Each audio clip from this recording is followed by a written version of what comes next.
Hey, thanks for taking a minute to talk with me about selling your home. Obviously, for most people, selling your home is one of the biggest and the most stressful life events you're ever going to have. For the average homeowner, it's where your equity, it's where your money, and it's where your memories are all tied in. And really, you want an advisor who is not only experienced and has done this countless of times, day in, day out, but you're also looking for someone who, as respectfully as possible, can be your coach, can be your support through the ups and downs of the process.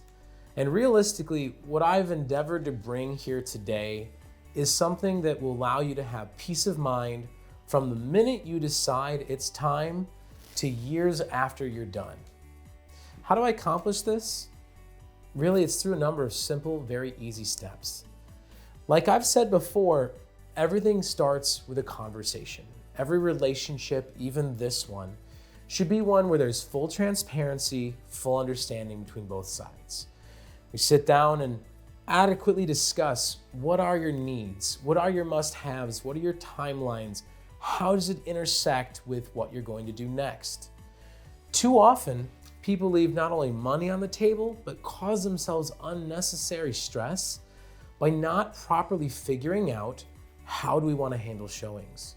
What days of the week will the open houses or the time that we let people in be allowed? What is our actual closing deadline and when do we plan to be somewhere else? Do we have a home to sell that we then have to buy and line those two up? So really it starts with just serving you. How do all these questions get answered, and how do I make sure that it's not just a one-size-fits-all scenario that actually fits what you, your partner, your family are all looking to make the timing line up with? I call this the beginning of the pre-listing process. Now, once we have that identified, then comes in a little bit more of the marketing. You know, I love the Back to the Future series. I am a nut for Marty McFly and the DeLorean and the whole culture we built around those films. But think about it. If they'd been secretly developing a fourth, which that would be cool, and the fourth movie in the series just out of the blue dropped tomorrow, what would you think about it? Your first impression might be, I didn't know they were making a fourth. And if there's no trailer and there's no prep, why would I go see it? It's probably a bad film. It's a very apt metaphor, isn't it? But then why do we treat real estate like that? Isn't your house the star of all the homes that are out there? Isn't it the featured attraction that we should be getting everyone excited and warmed up about? So why is it that the majority of the agents who you see put properties on the market just release it? I've always believed that the coming soon, the pre-list process, that phase is the trailer of your home. It's during this time that we really figure out the exact timelines, but we still line up the photography, the 3D tours, the drone, all the things that really make it sizzle, that people can still get eyes on, even when it may be 1, 2, 4 months out before you're actually ready to sell. It's doing this and the background marketing of where we market it to until it's time, how we line up buyers, how we're adequately bringing in all the information and all the interested parties before it's even time. That's what really gets people excited. That brings me to my next step, the active phase. Now, this phase might be the part that everybody knows about the most, but again, it's not a one-size-fits-all type of scenario. Realistically, having done our work correctly in the coming soon in the pre-list process, by the time we're ready to go active, we're going to see such a greater response and such a greater return of interested parties and information than ever before. Again, if you've noticed one thing from everything I've been sharing, I'm not the kind of person to just let the market do the work. Now, sure, it's the end of 2021 as I'm filming this video, and it has been a banner 18 months for listings, for sales in the Twin Cities and across the US. But the reality is, and I always strive to make sure people understand this, If the strength of the market is really making it easy, well, what if we put all the right tools into it? How much more could I get you? An extra 5, 10%? Could I get you even an extra $10,000 on your sale, but I made it seamless? Really, again, it's about how we best make this an easy solution that is also effective and also very lucrative. It's not just about will the home sell. In most markets, you play your cards right, that part is not the issue. But there are so many things that if we do them in conjunction, by the time we reach active, I don't want you to just have one interested party who's maybe somewhat interested. I want you to have multiple. I want you to have as many buyers that are vying for your home and for your attention and are willing to be as discerning as they can be to make it better for you. We accomplish this through a number of means, but one of the things that I'm always a big proponent of is pre-inspect the home. We get the inspection done up front. This accomplishes a number of things. We know right off the bat, was there something wrong we had to fix? And if so, can we control the narrative, the story, the movie that is your home by fixing it beforehand? There is nothing scarier to a realtor and to a home buyer than a completely blank disclosure statement. Minnesota law requires that all sellers have to leave a disclosure after they go to sell a home. And especially in traditional residential real estate, when you see someone's been there for 8 to 10 years and it's blank, you question how. I mean, I've screwed up just the bathroom and the glass and the drain in one of my bathrooms alone in the last 2 months. Now, we go in and we talk about how it was fixed, how it was repaired. That's a different story. People love to see that there was a conflict, but you resolved it. It shows authenticity. It's easier to accept that something did go wrong, and it makes it a lot more credible for what we go through. But then at the end of the day, if the inspection we have done reveals nothing as well, that's not a bad thing either, because then we have a third-party report and not just your word. These things go a long way to having buyers be able to make cleaner offers, less contingencies, and I'm not saying it is or isn't something that has to be done all the time, but we do see some people even waiving inspections because they've already had one that they can cling to.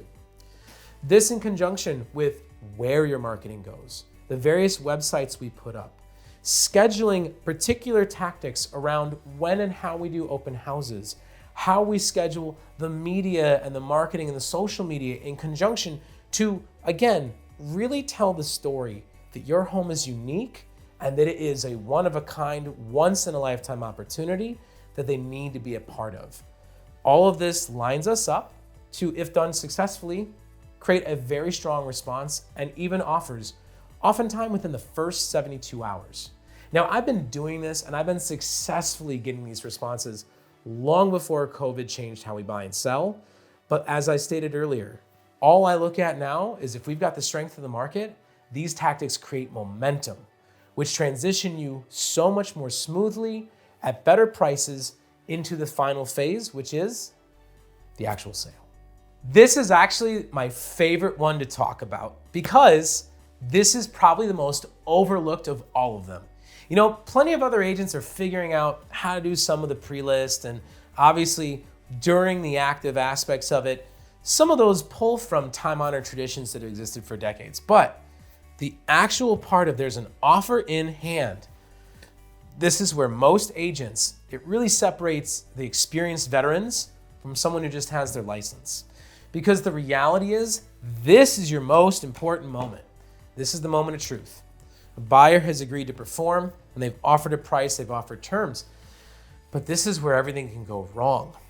First off, if you didn't have those other pieces lined up front, and you didn't have the best way of removing contingencies or removing doubt in the eyes of the buyer, this is where you're gonna get beat up the hardest. There might be doubt, there might be someone trying to renegotiate, they might be asking for a lot of unnecessary closing costs or unnecessary demands, or they may just back out and quit. But knowing how to control that narrative and knowing how to prepare you in a case-to-case scenario of what's actually going on, how to set the tone with the buyer's agents and the way that the offers are accepted, knowing very, very clearly what the drop deadlines are for your inspection contingencies, association document reviews, if they pertain, Knowing when all those come together and knowing how to proactively communicate with the buyer's agent's lender and scrubbing those details up front ensure the least amount of risk on the back end. And frankly, these are the parts that most people don't take the time to do.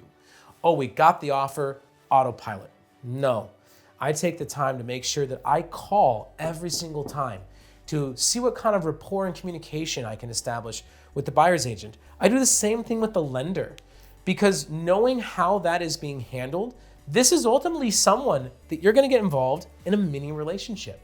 You're gonna be involved with them for 30 to 45 days on average.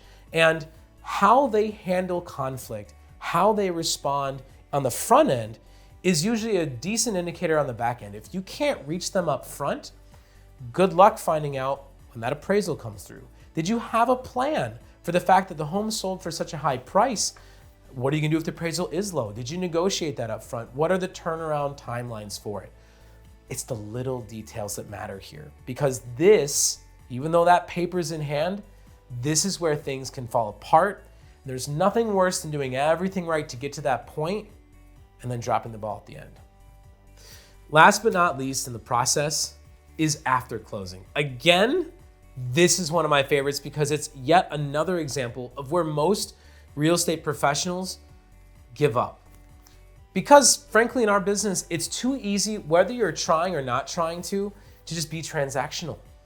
And when you're living for that paycheck, once that comes in, you as a seller got paid, the agent got paid, that's kind of where it ends. And I've said before, you don't have to be my best friend to work with me, but it doesn't hurt. My aim is to be there in any of the ways that I can continue to serve you even after you're done. Because realistically, this is a relationship-based business and it's a community that I try to serve. I'm here to help place you into a local community that I'm vested in. I want to continue to be a part of those communities and those neighborhoods after it's done. And even through the modalities of passive emails that give you updates about the market, send you reports a couple times a year about what's going on with your taxes and what your home value is.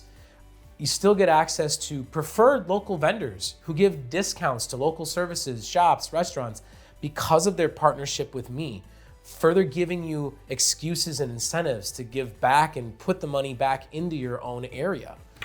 You know, these are all things that I think everyone should be doing, but they're native to what I do.